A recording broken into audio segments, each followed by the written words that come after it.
Hello, we're the Real Marketing Mavens, and thank you for joining us. I'm Margie Yon. And I'm Barb Kaufman, the other Maven.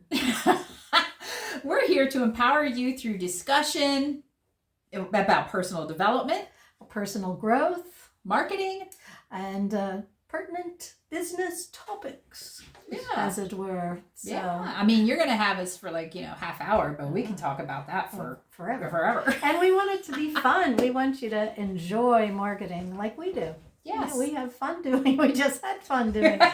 So it's been quite a time. It has been, and we encourage you to participate by visiting our website, realmarketingmavens.com, which is right here, realmarketingmavens.com, and sharing through an email.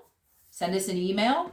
You can even text us your experiences, your questions, your stories. We'd really like to know what's going on out there and get to know you and your business, because that's important. It is. Yes. And so we welcome you, and we want to get started here. Today's topic. I love today's topic. Marketing with rose-colored glasses. Let's take them off. Yes. And let's put them back on because we can't see. That's true. I have a long arm that I need. But go ahead. So, Barb, what does marketing with rose-colored glasses mean? It means that just because you like it, looking through your rose-colored glasses, doesn't mean that your customer likes it. So what we are going to be helping you do is think the persona of who you want to attract. Yes. And that's important. Because you're marketing, you like it, you think it's jazzy or sexy or fun, you're all into social media or direct mail or whatever.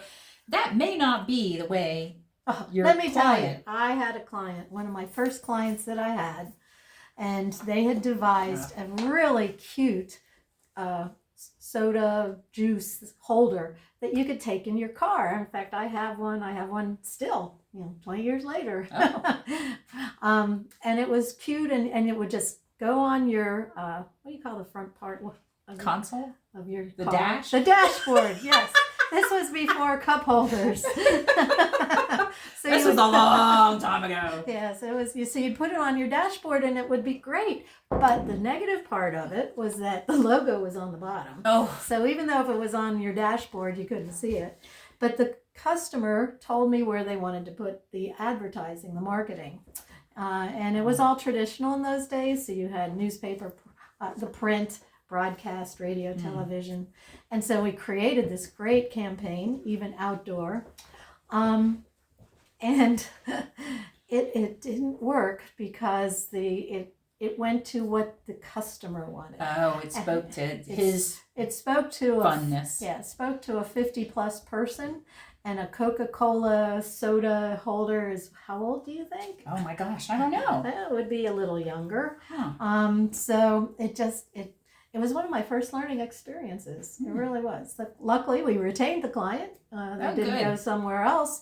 I admitted a mea culpa that I didn't do correctly, but we then rebranded it, did some changes to the product, and it lasted for about a year till cup holders came.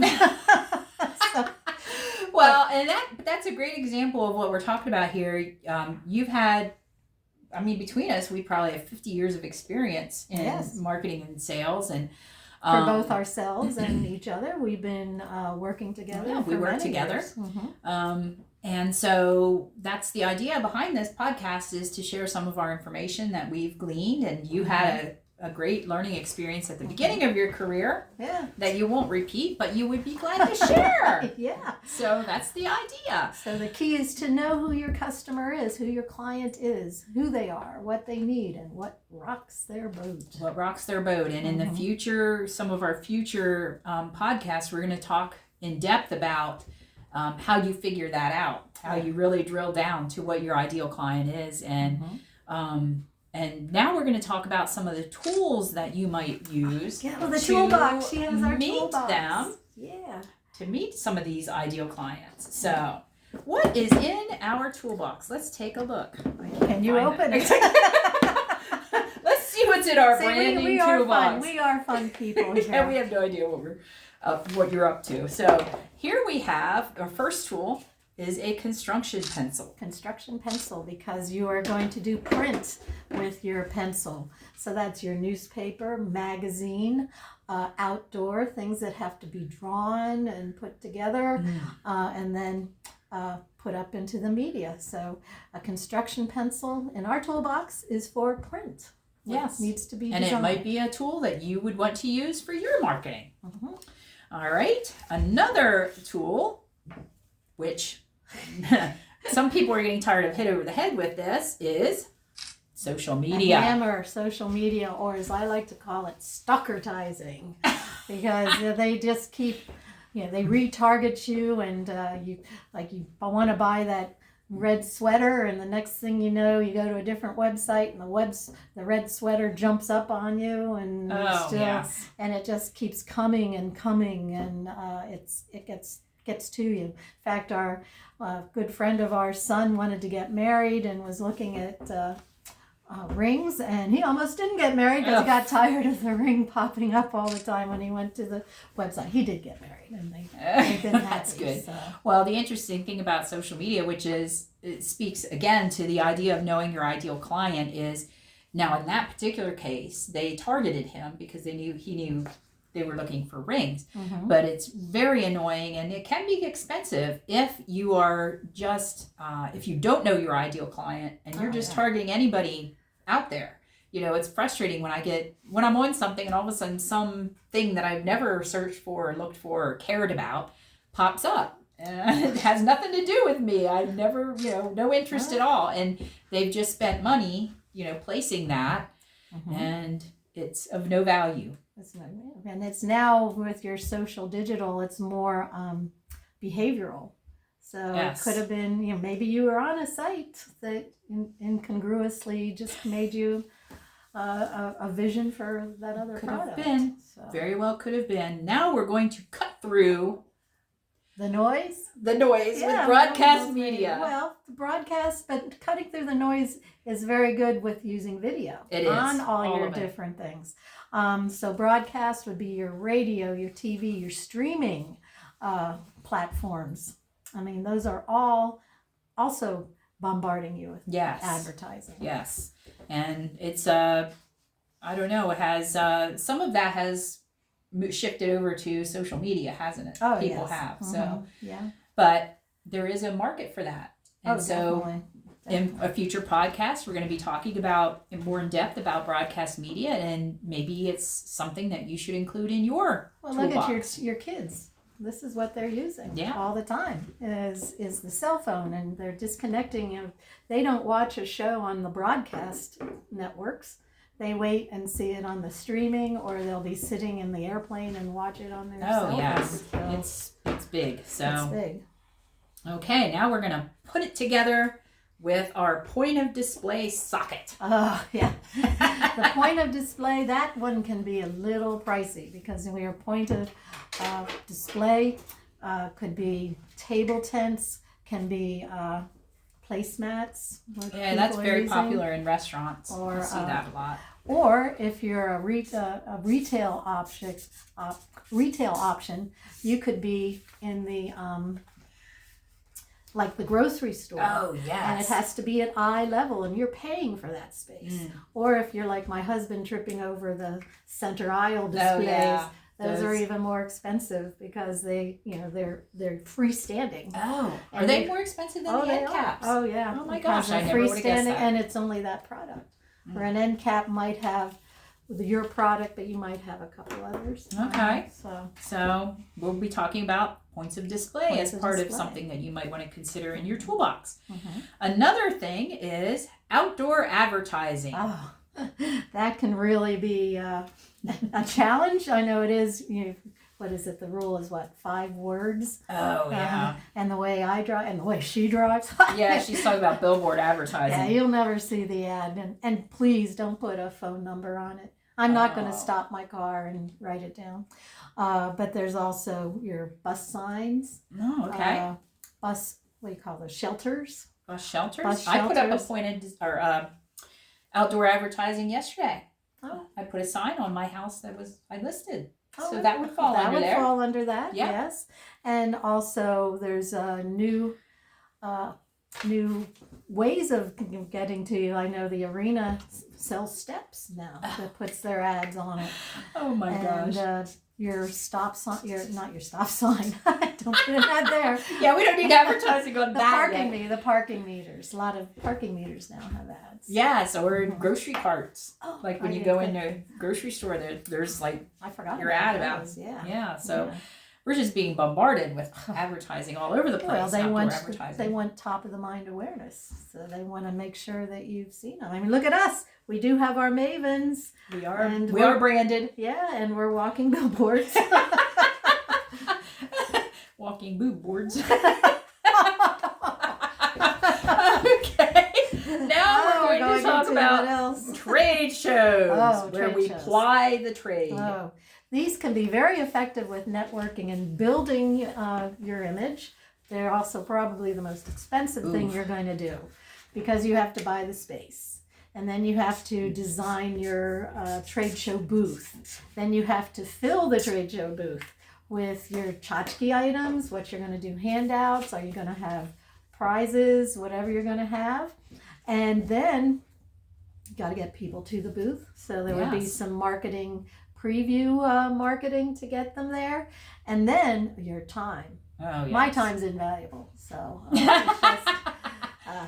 and it has to be attractive and pull people in. Definitely. So you can talk to them. And you have to have the people there to talk to them. Yes. You have your employees there. And remember, you want things that are eye level. You don't want to have something down on the floor. Although one of my clients just has a rug with their logo, because sometimes one of the people that's walking through the trade show, they don't want to look you in the eye, so they look That's down on the floor. So there's a tricky way to go. And then, you forgot one thing. What's that? Follow up. Oh, well, a lot of people do forget follow up, but that is like the key to your success. Oh, definitely. It's a key to your success in all of your marketing efforts, really. Mm-hmm. And we can give some great tips when you're doing on our trade show one, on yes. how to get those tips and how to do your follow up. That's right. Mm-hmm. So your marketing, as part of your marketing plan, as a part of your strategy, the tool you pick, make sure that you have also figured in how you're going to follow up and figure out your ROI. Okay. Oh, but one more thing about your toolbox is that most of these things can be interchangeable. So if you're shooting your video, you can use it at your trade show, because movement in a trade show would be good. You can use it on your social, your print, your direct mail. You can take pieces of that and use that on your social. So you use them to make sure that they have the message speaking to the person you want, and then you can reuse it. So it's not just a one-shot deal in each of the media. You can blend them together. Really you should reuse, because that's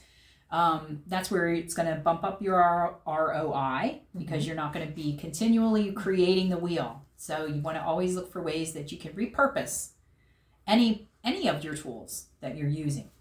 So ROI, that's an acronym for return on investment. Yes. Because you have to measure, make sure that what you are doing is correct. And then the return on investment will be, are you going to keep doing that tool, or are you going to change it for a different tool? And one we forgot?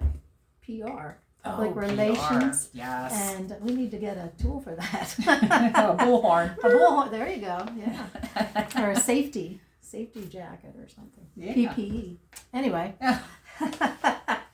But the return on investment, and one of the things that you need to invest in, employees, that they can be engaged and believe in your service. That's right. And they can answer and be full representatives of your business. And that's your brand. right. And they really do need to be integrated in with your marketing strategies.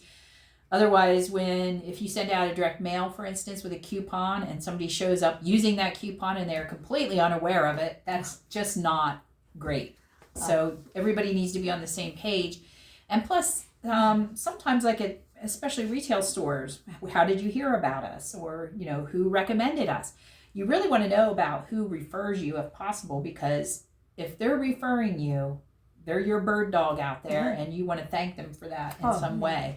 so that you're continually getting that feed into your stream. Oh, they're your advocate, and you want to develop advocates. I mean, we had talked earlier between ourselves that everything old is new again, and it is. And pretty much the only thing that's different is that the terms have changed. I mean, in the olden days when the crust of the earth was still cooling, you would look to your customers for testimonials. Now they're called influencers. Oh. So you want them to influence you. Yeah. And even social media is just an iteration of other things that happen. Oh yeah, definitely. And everybody, when the newest social media comes out, everybody hops on that. And TikTok. Yeah. TikTok or Be Real. I mean, but the question you have to ask yourself is that where your clients are? Yeah, that is the big one. I always have people come to me, well, what do you think about this, that, and the other thing? Well, is that where your client is? Well, I don't know. They're looking through their rose-colored glasses. Which we got to take off. Think about the client. All right. So now it is time for the Mavens Hot Flash. Ooh, it's hot. So we might be a couple of old crows, but we have some professional tips to share that you might find helpful. So Barb has one today about points of display. If you're a retail operation, the key to success for your point of purchase display is to make sure that if it's at eye level, that people can see it. Use your logo, make it prominent. The colors that you use for your business, your branding are there. And the location and the signage, make sure it all blends together. It's your brand. If you have no logo, how do they know who you are? Yeah. So you have to... How are you being branded? How are you being branded? And then, make sure when you are doing it that is eye-catching and eye-attractive. And there is some studies on color. I mean, look at all the fast food chains are red and yellow because that makes you hungry. Oh. So that doesn't work for me. Works for me. In fact, one of my favorite stories, as you know, is I'm a snack food addict, and one of the snack foods. It's always on the top shelf, but it's always bright colors. It's always bright orange. You guys are now going to go and look at the top. I am. I'm going to go look at it. But it also has a new bag because they found out in doing some surveys and consumer studies that the bag was too noisy. And it was a noisy bag. A noisy bag? It was just, if you were going to go down so at you night... couldn't be sneaky. You couldn't sneak it in, no. So they had to change the way the packaging was, but it is still a delicious product. Oh, okay. Well, that's great. All right. So I just want to remind you that we do have a website, realmarketingmavens.com. Which is right here, realmarketingmavens.com. Go there and check out our resources. We have lots of things under our resources page. Our next episode is going to be about the war between sales and marketing. Yes. And that should be an interesting episode. So go onto our website. If you have any questions, you want to share your stories, please do so and send one of us an email. And let's tell them about our website.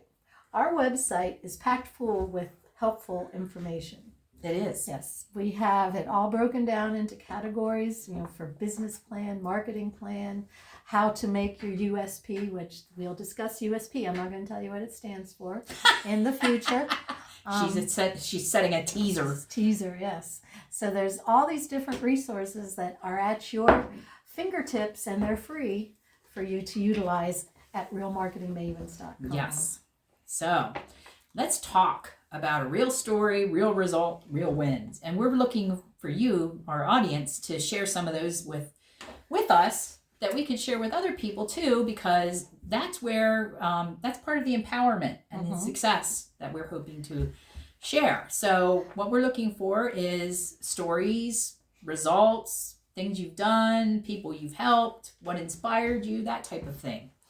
I know, Barb, you've inspired lots of women. Yes, and we are going to help a lot of women. I think helping women is very important. Yes. Because they need to get ahead. They have been inside that cave for so long that the men have been out of. It's time to get out of the cave. But I've helped about 8 women in business over the past couple of years.